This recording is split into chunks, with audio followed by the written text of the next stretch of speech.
Bonsoir et bienvenue dans ce journal. Au sommaire de ce journal, sachez que, à l'occasion des célébrations nationales marquant le 64e anniversaire national de notre pays, à son accession à la souveraineté nationale et internationale, le président Lourenço de la République d'Angola réaffirme sa volonté de restaurer la paix en RDC. L'opposant Moïse Katumbi s'est exprimé ce dimanche 30 juin. Il appelle les Congolais à braver la peur et à défendre leurs droits à une vie décente. Puis en sport, notez que le staff technique de Léopard est en colère. Il réclame plus de 20 mois d'arriérés.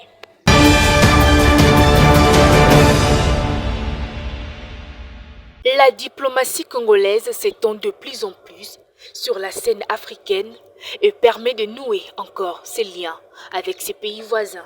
À l'occasion du 64e anniversaire de notre indépendance nationale, célébré chaque 30 juin, pour ces 30 juin, le président de la République CR d'Angola, João Lourenço, a exprimé sa volonté d'intensifier les actions visant à pacifier l'Est du pays, plongé plus de 2 décennies dans l'insécurité. Il réaffirme le soutien de Luanda pour Kinshasa tout en encourageant l'investissement dans le lien constant de la paix et le développement, même si Kigali continue toujours avec ses attaques militaires au nord Kivu.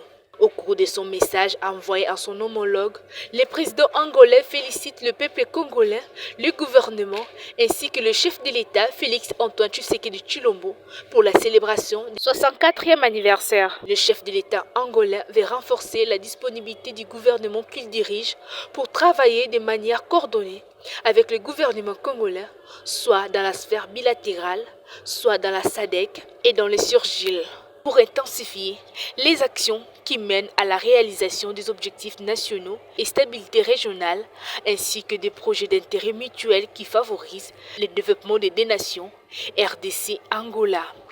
À noter que João Lourenço a salué les efforts déployés par les Congolais pour leur engagement et ténacité dans la réalisation de l'indépendance.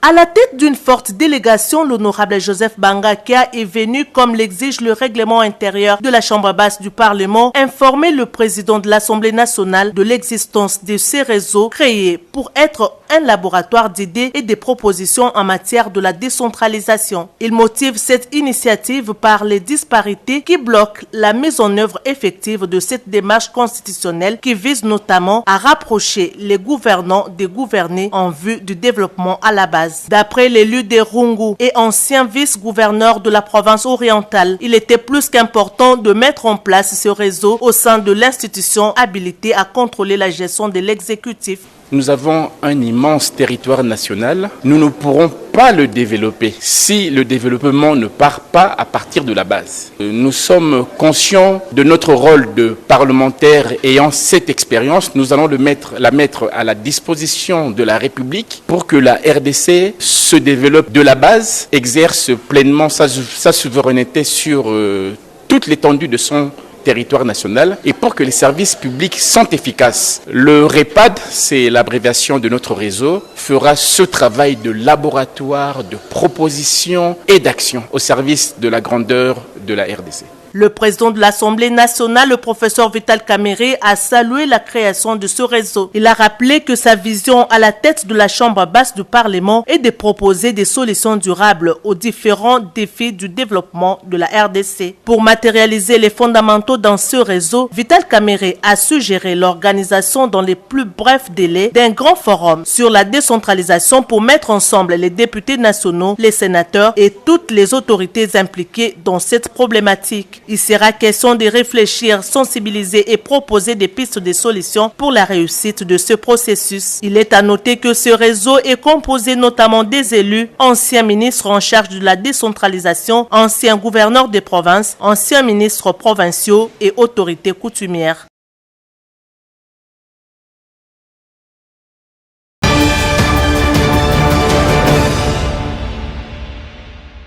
Dans un message rendu public et dont une copie est parvenue à l'ActuVPP ce dimanche 30 juin 2024, Moïse Katumbi, président du parti politique Ensemble pour la République, appelle tous les Congolais à ne pas avoir peur, mais plutôt à se mettre ensemble pour lutter contre ce qu'il qualifie de haine, du tribalisme, de banditisme et contre la guerre à l'est de la République démocratique du Congo. En croire l'opposant congolais, l'ex-gouverneur du Katanga, Moïse Katumbi, pas donc intéressé dans ces conditions de célébrer le 64e anniversaire de l'indépendance de la République démocratique du Congo. Avec des arrestations arbitraires de certains Congolais, mais aussi la misère à laquelle le peuple congolais fait face. Pour le président d'Ensemble, la lutte doit être collective pour que la situation du pays change réellement. Car notre peuple n'a plus le droit dans notre pays. La souffrance est totalement très malheureuse. Les Congolais est devenu mendiant dans son propre pays. Pour Moïse Katumbi, la situation sociopolitique de la République démocratique du Congo s'aggrave du jour au jour. Car il n'y a plus de routes, d'électricité, de l'eau potable. Il en appelle donc à tous les Congolais à braver la peur et de défendre leurs intérêts avec courage.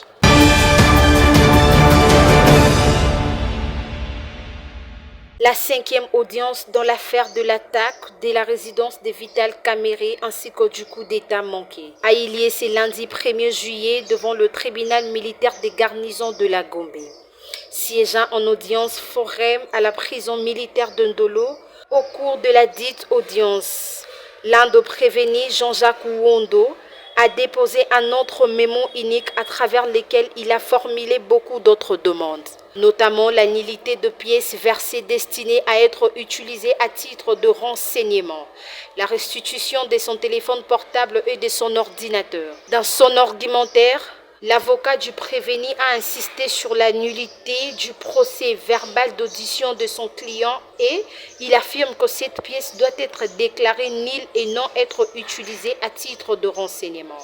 Ces mêmes conseils affirment que les téléphones et l'ordinateur de son client sont toujours saisis par les services de sécurité qui envoient des messages qui lui sont imputés alors que le dossier est déjà devant le tribunal.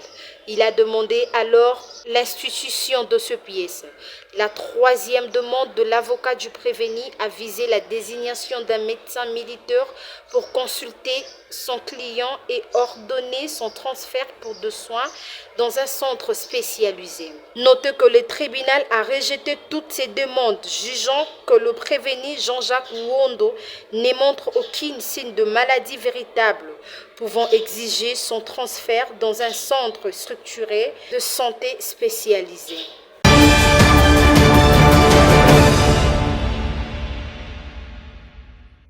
N'en déplaise à leurs détracteurs, la première force politique de l'Union sacrée se porte bien, assurance portée haut et fort par le secrétaire général de l'Union pour la démocratie et le progrès social, M. Augustin Kabouya, qui le confirme avec la dernière énergie. Pour le parti politique numéro 1 de l'Union sacrée de la nation, le second mandat du chef de l'État Félix Antoine Tshisekedi Tshilombo est en train de prendre parfaitement sa vitesse de croisière avec la mise en place à plus de 80% de toutes les nouvelles institutions, notamment la présidence, la chambre basse du Parlement, le Sénat, et bientôt le gouvernement. Le secrétaire général, honorable Augustin Kabouya, rassure et insiste sur la volonté inébranlable du chef de l'État, Félix Antoine Tshisekedi Tshilombo, d'améliorer le vécu quotidien des Congolais et de continuer à tout mettre en œuvre pour stimuler la croissance économique congolaise ainsi que son émergence tout au long de son second mandat. Ainsi donc, le moine abouté, comme on l'appelle affectueusement par ses sympathisants, Augustin Kabouya invite donc tout Congolais de tous bords à soutenir et accompagner de manière patriotique le programme et la vision du chef de l'État, Félix Antoine Tshisekedi Tshilombo, résumé dans les 6 axes prioritaires lors de son investiture et la campagne électorale de 2023.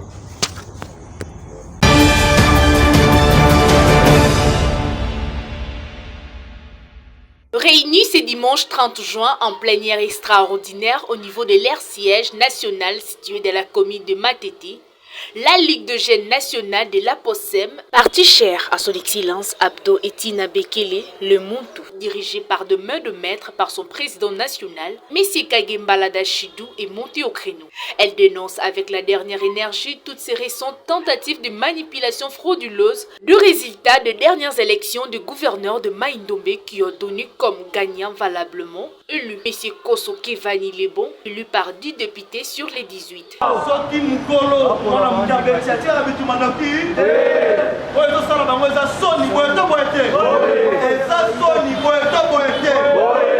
POSEM a gagné l'élection au travers de la Mboka Koso Kevani na Maïndombe. Et conseil d'État pour prononcer annulation. Biso ba jeune ya POSEM de Robi non. Donc boy pas manipuler justice na biso. Malgré toutes ces tentatives macabres mises en place à coups de billets de dollars censés annuler les élections de gouverneur de Maïndombe dignement organisées par la CENI et validées conformément à la loi par les instances judiciaires habilitées de Maïndombe. La Ligue des jeunes nationales d'Aposem dénonce toutes ces manœuvres dilatoires qui violent ainsi donc l'état de droit prôné par le chef de l'État étant souhaité par tout le peuple congolais.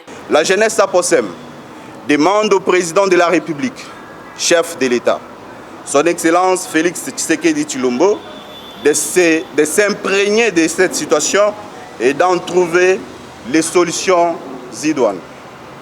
Ainsi donc, à l'occasion de cette journée du 30 juin, dédiée à l'indépendance de notre pays, la Ligue nationale des jeunes Aposem tient à souhaiter tous les peuples congolais une bonne fête de l'indépendance. Étant donné que la démocratie est un processus où le respect de règles et de principes sont de rigueur, afin de préserver la paix sociale et l'harmonie entre le peuple et les communautés, comme dans ces cas de figure pour préserver la paix sociale de Maïndombe, la Ligue des jeunes nationales de l'Aposem exhorte les autorités de la République démocratique du Congo, précisément le chef de l'État Félix Antoine Tshisekedi Tshilombo, à barrer la route à toute forme de manipulation et corruption que certaines personnes malveillantes veulent imposer au détriment des intérêts de la province du Maïndombe qui sont valablement représentés par son Excellence Koso Kevani Lebon, l'espoir des Maïndombe.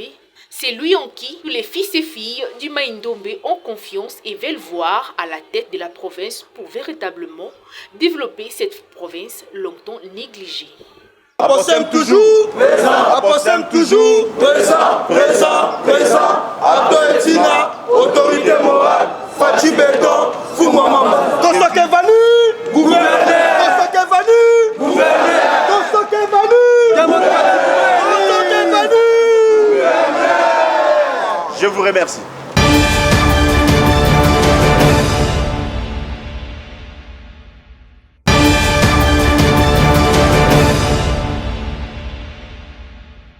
Plus rien ne va pour l'ex-ministre de Finances Nicolas Kazadi, qui se trouve déjà à Paris pour des raisons de soins médicaux. Et malgré cela, qu'ils font l'objet d'une inscription judiciaire dans le dossier lapendaire et forage, lui et ses décoacquisés déjà aux arrêts. L'instruction dans le dossier forage et lapendaire devra donc se poursuivre sans Nicolas Kazadi, à la surprise du peuple congolais, qui attendait de ferme-pied sa participation à un procès en bonne et due forme pour éclairer l'opinion nationale sur la gestion des fonds publics alloués dans ce projet de création de fourrages et installation de lapendaires. Pour l'opposition, rien de surprenant, Nicolas Kazadi, intercasique du président Félix Antoine Tshisekedi, comme dans leur habitude, le régime a protégé l'un des siens. Quant au ministère de la Justice, le ministre Constant Moutamba rassure pour le numéro 1 de la justice congolaise qu'aucune personne ne sera épargnée, qui qu'il soit par la rigueur de la loi dans ces dossiers lapendaires et forages. Signalons par ailleurs que, dans plusieurs dossiers de corruption et détournement, il est rare de voir une personnalité impliquée, mais qui se rend en Europe pour des raisons de soins de santé et revient pour être jugé. Sinon, l'avenir nous en dira plus.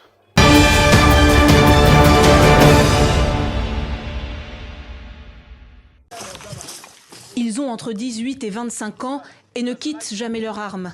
À leur tête, en apparence plus décontracté, le commandant Katembo Faustin accepte de nous laisser filmer la ligne de front à Saké, une ville stratégique à 20 km de Goma, dans le nord Kivu.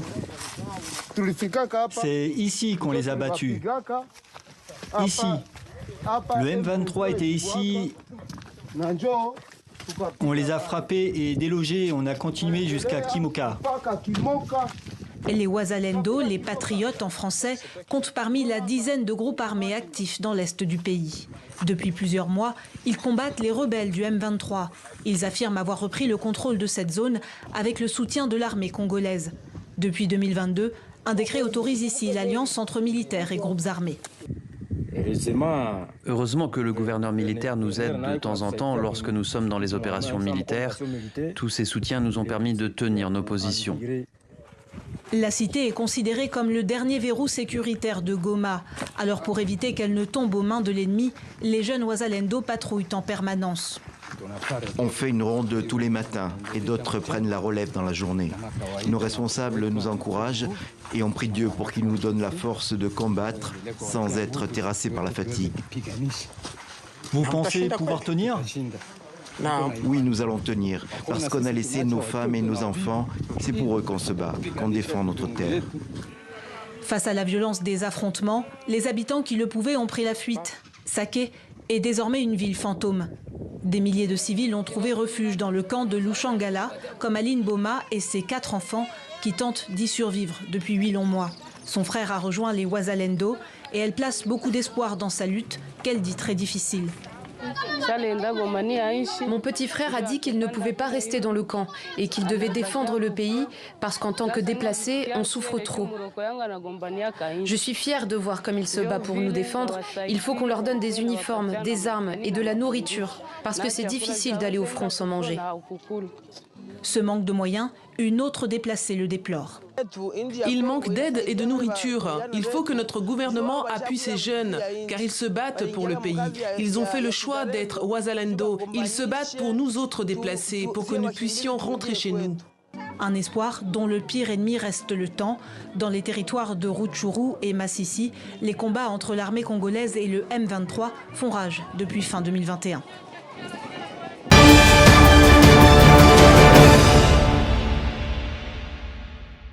Après s'être virulemment attaqué au phénomène de nuisance sonore dans les grandes villes de la République, ainsi qu'à toute forme d'apologie de l'homosexualité, le nouveau ministre de la Justice, Maître Constant Moutamba, et celui de la Santé vont en guerre contre les pratiques d'éjection clandestine BBL sur toute l'étendue du territoire national. Face aux dégâts et aux risques encourus par les utilisateurs des techniques et pratiques BBL hors normes et clandestines, la justice congolaise ainsi que le ministère de la Santé préviennent qu'il est strictement interdit à tous les corps médicaux et structures sanitaires œuvrant en République démocratique du Congo de pratiquer les injections de BBL illicites ou clandestines au risque de se voir retirer son droit d'exercer en RDC et de subir la rigueur de la loi. Notons que les injections de BBL sont extrêmement dangereuses contrairement à ce qui est véhiculé dans l'opinion et nécessitent par son utilisation un personnel hautement qualifié. Signalons par ailleurs que le BBL ou lifting brésilien est une nouvelle procédure d'esthétique et de beauté consistant à transférer ou d'amputer de la graisse dans une partie du corps voulue afin d'améliorer plus de belles formes et une belle silhouette. Il est important de signaler qu'au-delà des avantages que l'opération BBL peut procurer, elle reste néanmoins l'une des opérations esthétiques la plus dangereuse et mortelle à haut risque au monde.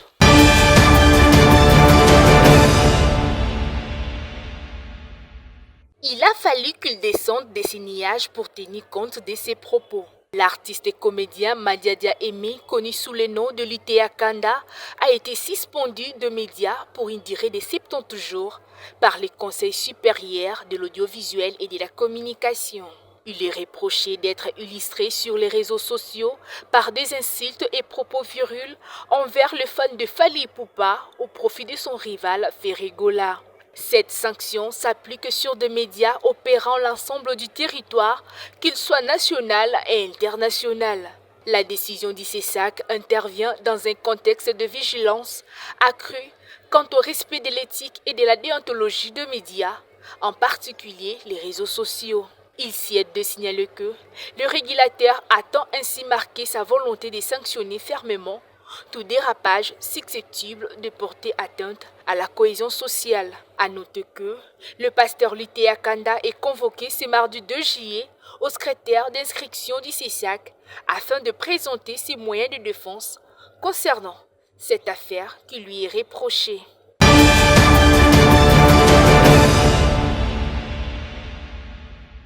C'est une situation catastrophique que traverse le staff technique congolais présent dans les sélections nationales de football.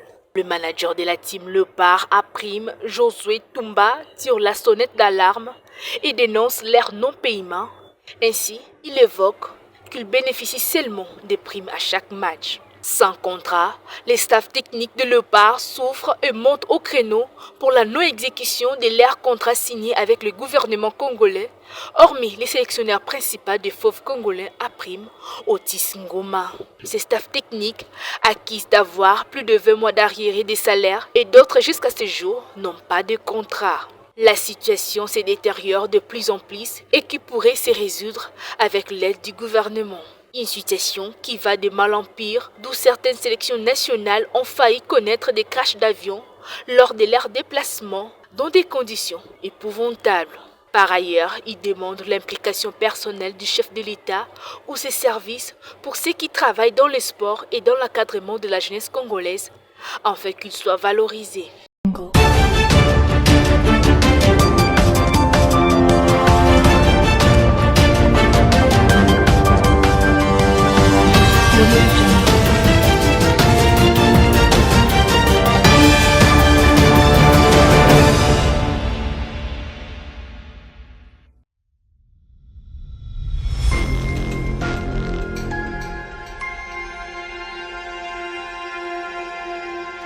La Ligue nationale des jeunes d'Alliance des paysans, des ouvriers et de la classe moyenne pour un développement durable, en sigle APOSEM, tient à informer l'opinion publique qu'elle suit de près et avec attention l'évolution de la situation politique du pays en général et de notre parti APOSEM en particulier, mais surtout dans la province de Mai-Ndombe de manière précise.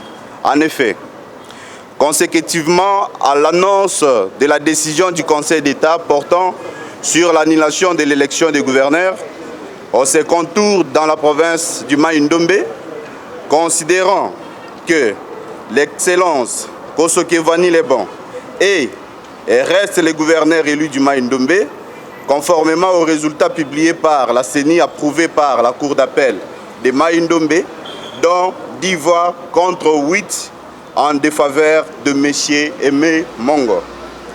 Étant donné que son Excellence Kosokevani, avec son vice-gouverneur et Excellence Trésor Fouri, représente un ticket gagnant à POSEM IDPS sous la bénédiction de notre méga plateforme Union Sacrée de la Nation. Vu ce qui précède, la Ligue nationale des jeunes à POSEM fait la déclaration suivante. La jeunesse à POSEM, partie chère à l'autorité morale, Abdon et Tinabekile Ipan, met en garde toutes les officines occultes qui concordent des plans machiavéliques visant à déstabiliser et à saboter les efforts fournis par le gouvernement central en vue d'organiser ces scrutins dans la province de Mai-Ndombe, mais également les choix portés par la population du Mai-Ndombe via leurs grands électeurs au ticket gagnant Kevani Fouri. Condamne les cycles récurrents des attaques de mauvais goût perpétrées ces derniers jours contre l'excellence Kosokevani par les individus motivés par la haine viscérale qui ne profitent point au développement de la province de Mai-Ndombe. La jeunesse à POSEM réitère son soutien indéfectible à son Excellence Kosokevani, gouverneur élu de Mai-Ndombe, et à tous les efforts fournis et consentis pour l'émergence de la province de Mai-Ndombe. Demande aux différentes structures statutaires du parti de jouer pleinement leur rôle pour maintenir la discipline et la concorde conformément à nos textes en cette période de turbulence politique. Appelle les camarades du parti à la vigilance afin de mettre hors d'état de nuire tout celui qui tentera de toucher l'intégrité physique de notre patrimoine commun, qui est donc notre cher et beau parti APOSEM. Rappelle tous les camarades jeunes à travers la République de se ranger derrière notre autorité morale, Abdon et Tina, en vue de défendre les idéaux de la lutte du parti. La jeunesse APOSEM demande au président de la République, chef de l'État, son Excellence Félix Tshisekedi Tshilombo, de s'imprégner de cette situation et d'en trouver les solutions idoines. Ainsi donc, à l'occasion de cette journée du 30 juin, dédiée à l'indépendance de notre pays, la Ligue nationale des jeunes APOSEM tient à souhaiter tous les peuples congolais une bonne fête de l'indépendance. APOSEM toujours présent, APOSEM toujours présent, APOSEM toujours présent, présent, Abdon et Tina, autorité morale, Fachi Béton, Foumamamba. Kosoke Vanu, gouverner, Kosoke Vanu, gouverner, Kosoke Vanu, Kosoke Vanu. Je vous remercie.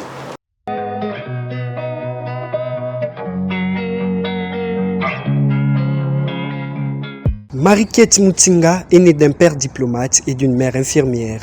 Elle est actuellement députée nationale élue de la circonscription de la Tchangou dans la ville de Kinshasa lors des élections du 20 décembre 2020. Pour le compte du Parti des démocrates pour la bonne gouvernance PDG. Elle est actuellement deuxième vice-présidente nationale du parti. Mariquette Mutinga a fait ses études au lycée Bosangani, au lycée de Kimwenza. Son père étant diplomate, elle a dû continuer ses études à Libreville, au lycée Léomba. Elle détient un diplôme de licence en droit à l'université de Kinshasa. En carrière professionnelle, Mariquette Mutinga a été successivement secrétaire exécutif adjointe de l'Union nationale de femmes, vice-présidente chargée de la jeunesse féminine au Conseil national de la jeunesse, présidente de la dynamique de la jeunesse féminine congolaise, conseillère chargée des relations extérieures à la haute autorité des médias, devenue CESAC aujourd'hui, Conseil supérieur de l'audiovisuel et de la communication. Actuellement, elle est avocate inscrite au barreau de Kinshasa Matete depuis 2010 et présidente du conseil d'administration du collectif des organisations de la société civile, du secteur de l'éducation, de la santé et de l'agriculture. Elle est aussi membre du mouvement African Women's Leaders Network, mouvement lancé au siège de l'Organisation des Nations Unies à New York en juin 2017. En carrière politique dans son parti, elle occupe le poste de deuxième vice-présidente nationale. Elle est actuellement députée nationale de la circonscription de la Tchangou dans la ville de Kinshasa. Mais avant, elle était députée provinciale élue de Lantélé dans la ville-province de Kinshasa. Pendant son premier mandat, elle a été élue rapporteure adjointe du bureau de l'Assemblée provinciale de Kinshasa. Comme bilan de son mandat comme députée provinciale, Mariquette Mutinga, elle a magnifiquement bien travaillé. Elle a érigé plus de 7 ponts, construit plus de 13 forages, sans compter tout l'appui financier qu'elle a offert à sa base d'Ntélé. Elle ne s'est pas arrêtée en si bon de chemin, elle s'est fermement engagée à l'autonomisation de la femme congolaise.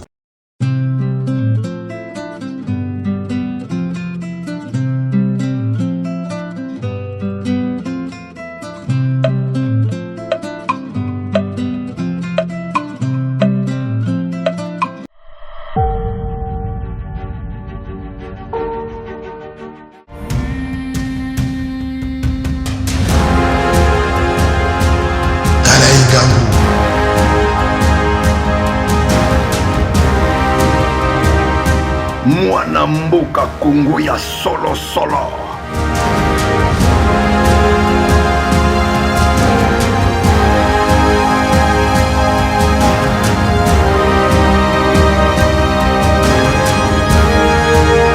Un vrai serviteur du peuple.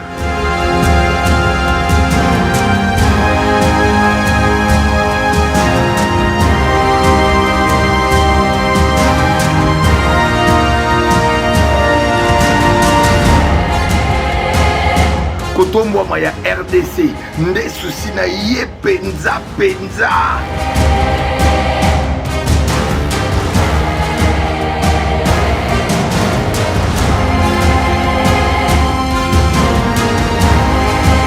Il aime la République démocratique du Congo plus que tout.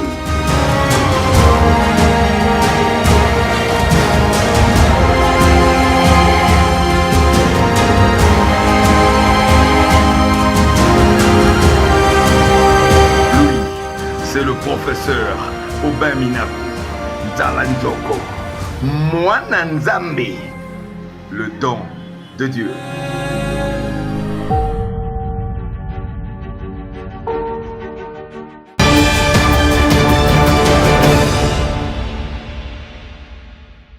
C'est par ici que prend fin ce journal. Tout de suite, le rappel de titre. À l'occasion des célébrations nationales marquant le 54e anniversaire national de notre pays, à son accession à la souveraineté nationale et internationale, le président Lourenço de la République d'Angola réaffirme sa volonté de restaurer la paix en RDC.